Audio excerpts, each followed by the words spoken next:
వీక్షణ prayer house మరియు centres సంఘముల తరపున పరిశుద్ధాత్ముడైన యేసుక్రీస్తు నామంలో మీ అందరికీ నా వందనములు. ఈరోజు దేవుని వాగ్దానం 1 దెస్సలోనికైలకు రాసిన పత్రిక 4వ అధ్యాయం 7వ వచనం. పరిశుద్ధులగుటకే దేవుడు మనలను పిలిచెను. అపోస్తలుడైన పౌలు దెస్సలోనికైలకు 4వ అధ్యాయంలో పవిత్రమైన జీవితం గురించి బోధించాడు. కొందరు విశ్వాసులు క్రైస్తవ స్వేచ్ఛను తప్పుగా అర్థం చేసుకుని పాపంతో నిండిన అలవాట్లలో పడే అవకాశం ఉంది. అందుకే పౌలు 4వ అధ్యాయం 3-5 వచనాలలో లైంగిక అపవిత్రత, దుర్నీతుల నుండి దూరంగా ఉండమని హెచ్చరించాడు. దేవుడు మనలను పిలిచినది కేవలం రక్షణకే కాదు, పరిశుద్ధమైన జీవితానికి అని పౌలు స్పష్టం చేశాడు. 2వ తిమోతి పత్రిక 1వ అధ్యాయం 9వ వచనం.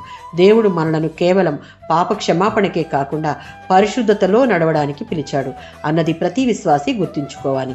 క్రైస్తవ పిలుపు కేవలం రక్షణకే కాకుండా పరిశుద్ధ జీవితం గడపడానికి అని తెలుసుకుని విశ్వాస జీవితాన్ని అనుదినం నూతనపరుచుకుంటూ జీవించాలి. 2వ కొరింథీయులకు రాసిన పత్రిక 5వ అధ్యాయం 17వ వచనం.